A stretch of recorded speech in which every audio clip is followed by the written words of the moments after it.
Macet, macet, macet, dan macet. Itu adalah kata yang sering kali dikeluhkan. Berangkat kantor pagi macet, siang macet juga, dan sore hari masih macet bahkan mungkin tambah macet ya. Lalu lintas Jakarta semakin hari memang semakin macet. Sejak awal tahun baru ini disebut-sebut macet Jakarta sudah menyentuh ke level sebelum pandemi alias tingkat kemacetan di tahun 2019.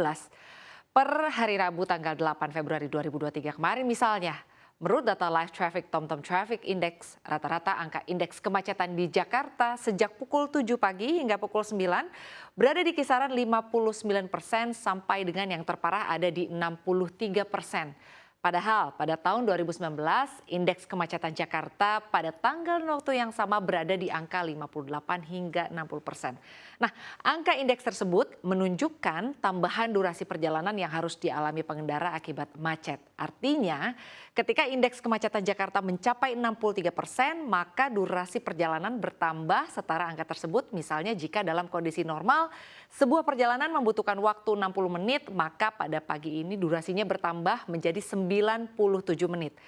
Nah, kemacetan yang makin menjadi ini nyatanya memang ikut memberikan dampak ekonomi. Indonesia bisa rugi triliunan rupiah sendiri hanya karena kondisi kemacetan yang terjadi di Jakarta. Lalu seperti apa detailnya? Apakah benar Indonesia bisa merugi triliunan rupiah karena macet? Saya akan membahasnya untuk Anda dalam Jakarta Makin Macet, Negara Rugi Triliunan. Nah, terkait dengan kerugian yang mungkin ditimbulkan akibat macet, pengamat transportasi Unika Sugia Pranata Joko Setiowarno mengungkapkan diperkirakan kemacetan di Jakarta dan sekitarnya dapat membuat kerugian dalam nominal 71 triliun rupiah lebih.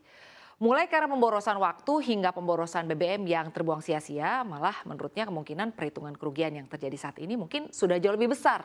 Bukan tidak mungkin bisa menyentuh ke 100 triliun rupiah lebih. Bahkan Presiden Joko Widodo sendiri di tahun 2019 pernah menyebutkan bahwa kerugian macet di Jakarta ini memang bisa mencapai di angka 100 triliun rupiah. Hitungan Badan Perencanaan Pembangunan Nasional atau Bappenas sendiri sudah mencapai di 65 triliun rupiah kerugiannya yang ditimbulkan karena macet di Jakarta dan juga sekitarnya.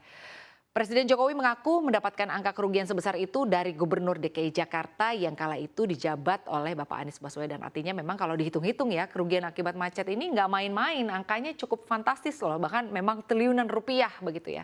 Nah, di slide selanjutnya kita akan membahas penyebab dari kemacetan. Nah, ini adalah penyebab kemacetan di Jakarta ya, artinya memang faktornya banyak. Nah, sekarang kita akan membahas untuk yang pertama ialah mobilitas masyarakat yang memang terus meningkat. Seiring dengan melandainya pandemi COVID-19, lalu juga aktivitas masyarakat yang meningkat dan juga memang kalau kita lihat begitu ya, banyak kantor yang memang sudah harus masuk full, tidak lagi WFH. Artinya memang pergerakan juga berlangsung di waktu yang sama. Pagi berangkat kantor macet, sore harinya berangkat kantor juga macet. Jadi artinya memang kalau sekarang sudah macet di mana-mana begitu ya. Dan selanjutnya ini artinya belum ada wacana perluasan ganjil genap begitu ya. Bahwa memang kalau kita lihat saat ini ganjil genap masih berlaku di 13 ruas jalan dan sementara volume kendaraan ini naik hingga 18% pada tahun 2022. Lalu kalau kita lihat lagi, berdasarkan hasil pengamatan di lapangan bahwa faktor utama penyebab kemacetan lalu lintas adalah tingginya jumlah kendaraan pribadi, baik kendaraan roda 4 maupun kendaraan roda 2, sementara infrastrukturnya ini tidak sebanding begitu ya. Nah, melihat pertumbuhan kendaraan bermotor yang tidak sebanding dengan pertumbuhan jalan di Jakarta, maka hal ini patut menjadi penyebab utama dari kemacetan yang ada di Jakarta. Nah, kita dapat melihat ya kemacetan di jalan tol luar kota, bahkan juga ada di tol dalam kota ini memang didominasi oleh kendaraan pribadi. Dan begitu juga di setiap lampu lalu lintas traffic light begitu ya, jumlah kendaraan roda 2 ini sangat mendominasi. Nah, penggunaan mobil pribadi yang mendominasi ini sangat tidak efisien, apalagi kalau ukurannya yang besar, panjang lebar ya begitu. Ini tidak sepadan begitu dengan ketersediaan ruang jalan. Nah, artinya yang kalau kita lihat juga ini penyebab kemacetan ini artinya kemacetan yang disebabkan oleh kapasitas jalan yang memang tidak sebanding dengan jumlah kendaraan sehingga macet masih terus terjadi di Jakarta. Di slide selanjutnya kita akan membahas mengenai solusi atas kemacetan Jakarta. Nah, kemacetan di Jakarta ini memang sudah bukan menjadi rahasia umum lagi bagi kita ya gitu. Hampir semua masyarakat yang tinggal di kota besar pasti merasakan kemacetan di setiap harinya. Kemacetan memang sering dikeluhkan warga ibu kota terlebih pada pagi dan juga sore hari saat jam berangkat dan juga pulang kerja ya. Bahkan saat akhir pekan atau libur pun di sejumlah kota besar ini masih terjadi macet.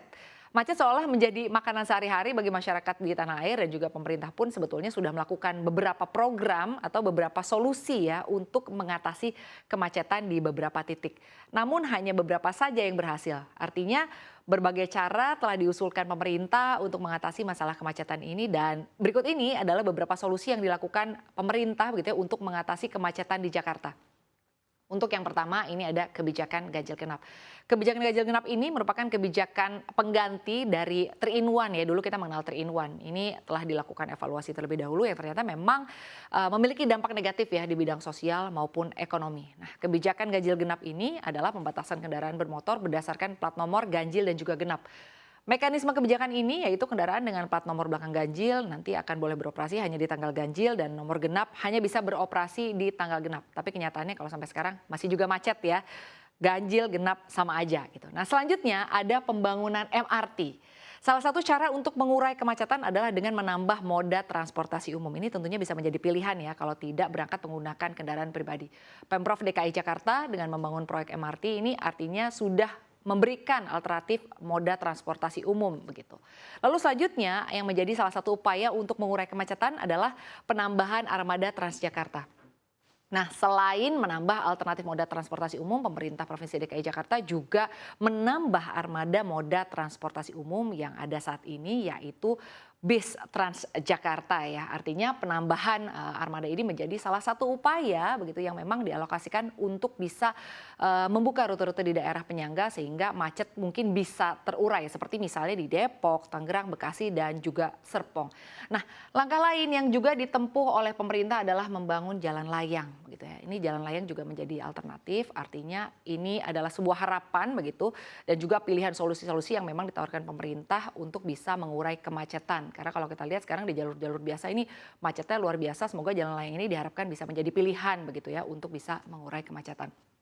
Di slide selanjutnya kita akan membahas mengenai kalau ibu kota pindah, apakah sebetulnya Jakarta masih macet? Nah, Jakarta ini kabarnya tidak lagi menjadi ibu kota Indonesia pada 2024 mendatang. Hal ini terjadi jika telah keluar keputusan Presiden Kepres perpindahan ibu kota negara IKN ke Nusantara Kalimantan Timur pada 2024. Bagaimana nasib Jakarta jika tidak lagi menjadi ibu kota Indonesia di tahun 2024? Tentunya akan ada beberapa hal yang berubah.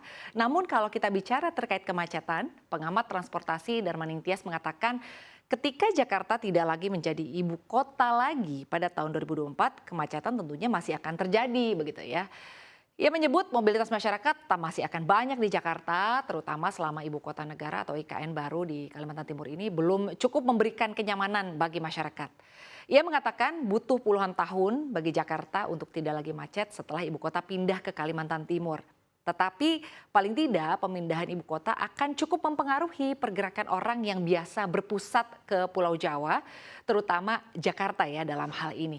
Nah, Direktur Eksekutif Institute for Development of Economics and Finance, Tauhid Ahmad juga mengatakan bahwa butuh puluhan tahun ya untuk bisa melihat apakah Jakarta ini mampu untuk tidak lagi macet begitu ya setelah ibu kota memang pindah ke Kalimantan Timur. Mungkin saja Jakarta tidak semacet dulu, tapi melihat pengalaman yang ada ini butuh sekitar 40 hingga 50 tahun untuk bisa melihat ya benar-benarkah begitu artinya pemindahan ibu kota ini bisa mengurai kemacetan. Ya kita akan lihat ya ke depannya akan seperti apa solusi yang ditawarkan pemerintah terkait upaya kemacetan di Jakarta karena seperti yang tadi sudah dibahas ya kerugian yang ditimbulkan memang tidak main-main. Selain ada pemborosan penggunaan BBM tentunya ada waktu juga yang terbuang karena kemacetan.